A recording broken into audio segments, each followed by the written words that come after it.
Well, good morning, YouTube. This is Chuck. It's Tuesday, August 29th. It's about 10:30 in the morning, and I'm on the road, headed up to go squatching. Get back to you in a little bit with more.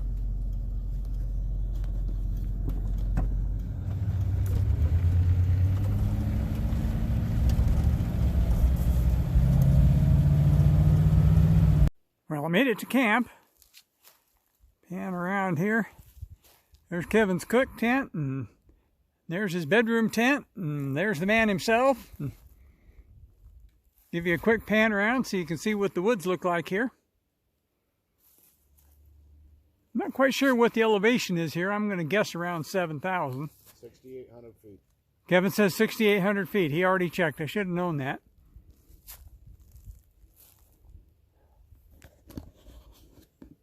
So we're going to settle in for the 2 nights here, and Kevin came up last night and had a little bit of activity, and maybe we'll get him to talk about it here in a couple minutes, okay? So I'll get back with you again here in a few minutes with some more. Okay, we're in the side-by-side, taking a little tour around camp. There's supposed to be there's a nice overlook just up here a little ways. We're going to go take a peek off into the canyon. Got a couple of stories about that canyon. Maybe I'll tell you when we get up there. So, back in a little bit. This, my friends, is the head of Calf Pen Canyon, going down toward Fossil Creek and Fossil Creek Canyon. Gorgeous area, pretty tough country. Let me pan over here to the other way. We're kind of on a little point up here, and you can look right down in there and say that it's pretty high where we're at. You can see the trees way down there at the bottom. The canyon goes a little bit further past us. There's 2 canyons that come in here and intersect to make Fossil Springs Canyon. And Calf Pen is the one on the south, and then Sand Rock is the one on the north. And it's on the other side of this big point that you see out here in front of me. Absolutely tough, rugged country. I'll bring you a little bit more here in a minute. Well, good morning, YouTube. This is Chuck. And you know, I never did get back and film anything yesterday. But I'll try to catch up with it this morning. Kevin cutting a little firewood while we're up here, and so we went and finished loading that up today, so we kind of got a little bit sweaty. And I was going to show you that, and I was going to tell you kind of a funny story that happened last night. Wayne came up here to visit with us, and he had his Jeep, and he sat out with us till about 8:30 or so, decided it was time to go home. Well, the driveway that I'm standing in, and I'll turn the camera around here in just a second, but the driveway that I'm standing in is one of 2 driveways to get in here, and this is the one that Wayne used. Well, when he got ready to leave, he didn't want to turn his headlights on and blind us, because we enforce pretty strict light discipline in our camps at night when the forest people are around, and they were around. So he's backing out, trying to back out in the dark as much as he can, and let me show you what happened. Okay, see that log there next to Kevin's truck? Well, this is the driveway. Wayne forgot that log was there. He backed his Jeep over the top of that log and got high-centered. You can see where it got all skinned up. And he couldn't get back off of that. We had to end up breaking light discipline, bringing Kevin's truck down here with a tow strap and jerking him off of that log. So, kind of a funny little thing. I don't think it damaged the Jeep any. Damaged Wayne's pride a little bit, I think, but we'll give him a hard time about that for a while. But show you the wood we went and got. Kevin has a wood permit, and he heats with wood. And we're old guys, and we get tired real fast, so we don't cut wood for very long at a time. But there's some oak and some juniper in there, maybe 1/4 of a cord. And so Kevin cut that yesterday afternoon a little bit, and then this morning, and then we just went down and got it a little bit ago. A couple old guys, we both work for about 30 minutes at a time, and then we get tired.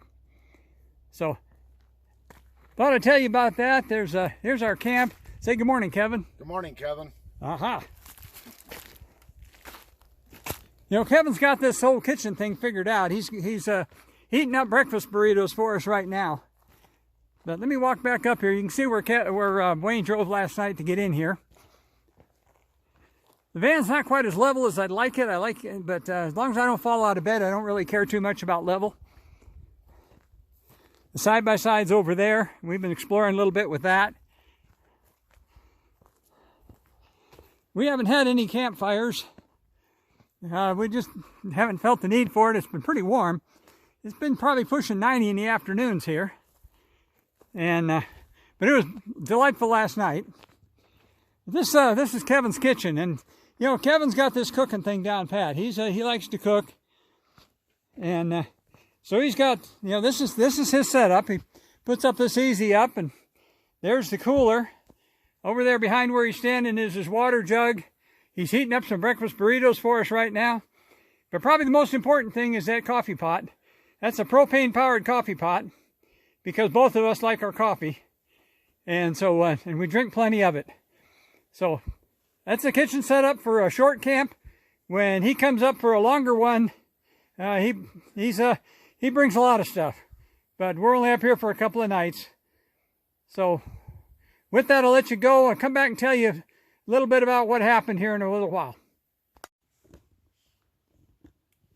Well, it's a little bit after that last segment I shot, and it's around noon on Wednesday, and figured I would tell you a little bit about what happened last night. We didn't really have any real spectacular activity. They were, some of them here. We got the impression that they were probably the younger ones, and they're not supposed to talk to us. So we didn't have a lot of mind speak. We didn't have a lot of communication.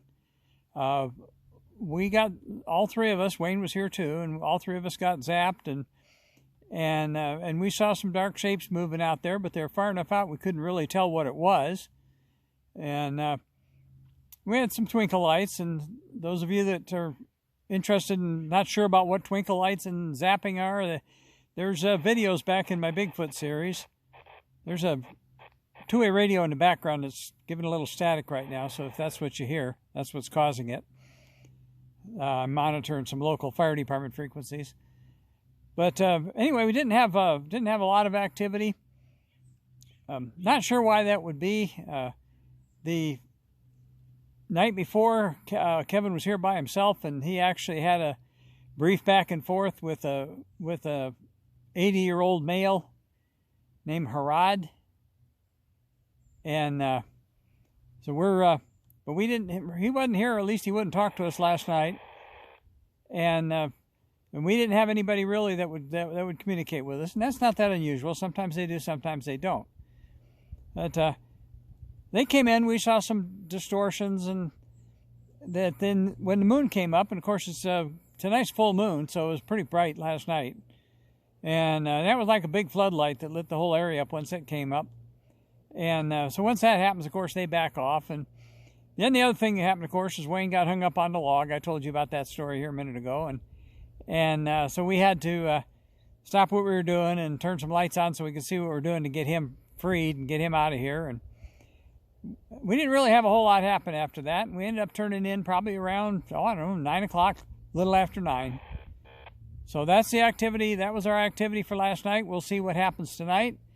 That's going to wrap up this video. So like I always tell you, take care of each other and love each other. And it's a beautiful day. This is a beautiful area, and it's just a delight to be up here. Kevin headed home to unload his wood, and he's going to grab a quick shower while he's home. And he's less than 10 miles from home where we're at right now, and I'm about 25 miles or so, maybe a little better from home.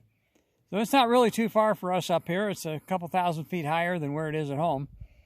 But here, I'll let you go for now, and I'll tell you I'll be back again with another one. I'll tell you what happened tonight. I won't be able to load this up till I get back home tomorrow sometime. So in the meantime, let me give you one more quick pan around.